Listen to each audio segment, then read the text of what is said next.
Hello, I'm Tim Loughton and welcome to the latest of my 2 Minute Tim podcast. Now, it's the beginning of 2016. One of the big issues that's going to dominate the political news this year is, of course, the looming referendum on our membership of the EU. The Prime Minister committed to a referendum by the end of 2017, but it could come as early as June of this year. It has to have at least 4 months' notice, and we've had the EU Referendum Bill going through Parliament, which set down the whole criteria for how the referendum should be carried out and fairly and transparently and so on and so forth.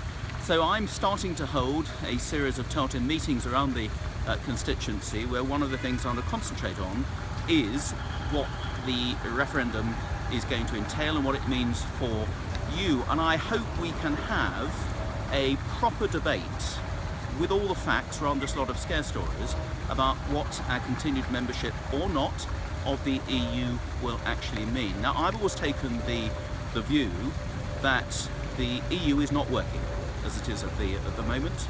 We've seen that in so many areas. We've seen it most recently of the chaos of the Syrian migrant situation, and immigration and the pressures it's having on countries like us is clearly one of the big issues on which people feel strongly about our continued membership of the EU. But also economically, there are problems with the EU. Within the next 2 years, the share of the world's economy, world's GDP, of the EU will be just 60%, less than 2/3 of what it was back in 1990. So the rest of the world is effectively overtaking us. So if we are to remain members of the EU, I want it to be an EU that is working much better, is much more competitive, is doing much more for all its citizens throughout the whole of the EU, and that's not working at the moment. So that's why reform is really essential, not just for getting a better deal for the UK, which is paramount, but in order for the EU to be worth being members of and to be sustainable, and I just don't believe it is at the moment. So that's why everything hinges on the negotiation that is going on with David Cameron. We've seen in the news, and other ministers shuttling around various capitals, speaking to various EU leaders. And so I take the view that I want to see what the deal is going to look like, and I think most people share that view, before I commit myself to the way I'm going to vote. Now, hopefully, we can get major reform. It would be major reform that makes the EU worth remaining in. But realistically, that may be a tall order. And so when asked what my view on membership of the EU is, I would hopefully vote to stay in, but the way things are looking, probably I'm going to vote to leave. And I have no problems about voting to leave. We would need to make preparations to be part of the big wide world rather than just part of the club of 28, but it is doable. But we need to have that debate based on proper facts. We have a trade deficit with the EU of £62 billion at the moment. So lots of people are saying, oh, what if you came out to the EU, then they wouldn't want to trade with you. Well, it would be to the deficit of EU countries if they were then not trading with their largest trading partner, who happens to be the United Kingdom. But then there are question marks about, would major international companies, of which we have a number in Worthing and in Ada, want to continue to invest, produce goods and services in the United Kingdom that's not part of a larger market of over 500 million people within the EU? And I think that's a serious question to answer, and there are going to be obviously worries, concerns about other smaller local businesses as to the impact it may have on their business and employment, or whether it would be better for them to be doing business in another EU country in the future. So all these sorts of facts need to come out, and I do hope we can have a proper debate that will reflect the sort of debate they had in Scotland just over a year ago in the Scottish independence referendum, which ended up with a very high turnout of people of all ages and a really good debate in public across the whole population about the real implications of leaving the United Kingdom or staying in the United Kingdom. So I'm going to be holding a series of meetings, and what will be really useful to hear from people as well is your top 3 worries about staying in the EU, or your top 3 concerns about coming out of the EU. What are the 3 best things about being part of the EU that you want to remain part of? What are the three things that most turn you off about the EU that might tend you towards wanting to vote to leave? So it would be useful to have some of those concerns and views from you. I just want to flag up finally just a few of the areas where we need to get some serious reform. The top of those is definitely immigration. We fortunately not part of the Schengen agreement with open borders. Effectively, the Schengen agreement has been suspended in parts of the EU at the moment. We need to have some facility whereby that free movement of labour, and it's about free movement of labour, not of people generally, not of people coming to claim benefits. We need to have a facility where it can be suspended when there are these huge pressures that we've got with refugees at the moment. We also need, as the Prime Minister is very keen, to get changes to the way people qualify for benefits if they come to the United Kingdom, although that is only a very small portion, probably under 10% of those people who come to the United Kingdom from other parts of the EU. But is it right that somebody coming from an East European country can instantly claim benefits in the United Kingdom and also send back child benefit to a child that they've had back in Poland, Romania, where it may be, who's never ever been in the United Kingdom? I think that's nonsense, and that's one of the things absolutely that needs to be reformed.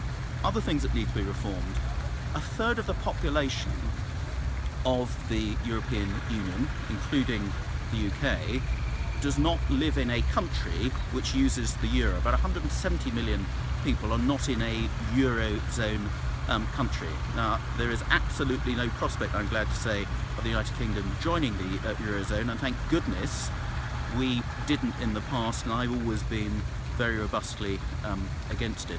But we need to make sure that those countries not in the Eurozone are not dictated to by those countries within the Eurozone. And so we need to have a two-speed, two-style Europe to make sure that the rights of Brits, of Danes and others who don't use the euro are not dominated by those within the Eurozone. That's absolutely right that we're not part of Eurozone bailout. We did not pay money through the EU to bail out Greece, for example, and certainly we don't want to change that. Now, there are other issues around red cards and yellow cards, as it's called. I think that there are cases where there are serious pieces of legislation where a small number of countries club together and say, no, we don't want that, that you can use what's called a yellow card system or a red card system to be able to opt out of some of those measures affecting the rest of the EU. I really cannot see how the EU can continue to go at the same speed for all 28 current members, and that's an expanding membership as well. We've seen the strains that that's put on countries like Greece and Portugal and Cyprus through the economic crisis there. So I think we are going to have to be able to take more powers back to our sovereign parliaments, and several sovereign parliaments to club together to say, no, actually we're going to opt out of that particular measure. We need to reform the common agricultural policy. This has been going on for so long. Agriculture is very efficient in our country.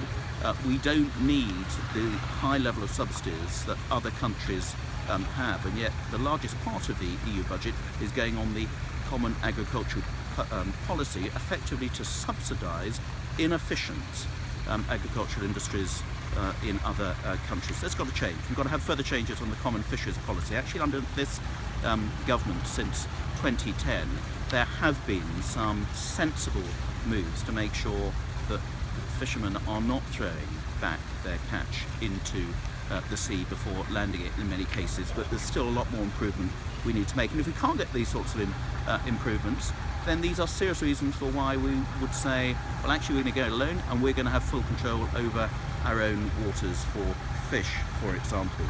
We need to develop further the single market. One of the great advantages of why we voted to stay in 1975, which was the last time there was a referendum over 40 years ago, was to develop a single market. That was one of the great advantages that Mrs. Thatcher saw in the EU.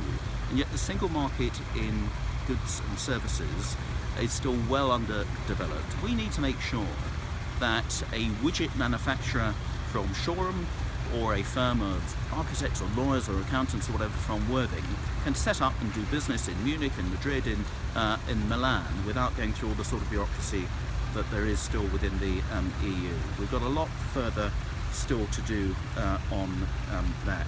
And this whole business about ever closer union is dead. It's redundant. That was the motto of the Founding Fathers back in 1964 when those initial half a dozen nations came together. Ever closer union does not work for 28 member states, and it's certainly not in the interest of the United Kingdom. So we need to have a serious recognition from our EU partners that that is history, that is a thing of the past, and we actually want to move back to more sovereign powers. Ever closer agreement and partnership, but not union. That is never going to work. It's never going to happen for Britain. It's not going to be in our interest. And we've got to reform the structural funds. Again, a lot of money is wasted. We spend money going into a central pot, which then goes after big cuts being taken by Brussels to support regional development funds in other parts of the EU. We should be funding some of those projects directly, but only in the most poor regions as well. And then finally, there are still nonsenses within the EU about why have we got a parliament in Brussels and then they'll have to pack up their bags at great expense and go off to a second parliament in Strasbourg. These sorts of things need to change. Now, at the end of the day, if enough of these changes can be made, then you, me, and the other 70 million people in this country can take a view as to whether we want to stay in the EU or not.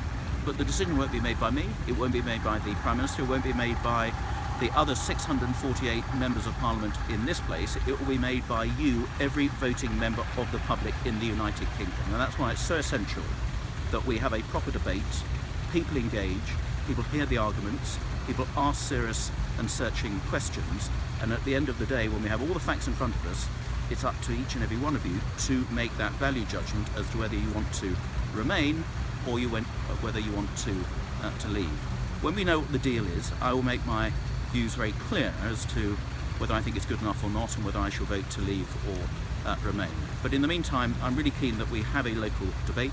I'm really keen to hear your views and your major worries and the strengths for the EU as well. So please do let me know, and let's have a sensible, rational, polite, friendly debate, because this is the most important constitutional issue facing this country for a good many years, and it's going to come within the next 2 years and probably sooner, and it's really important that people vote and know what they're voting about. Thank you for listening.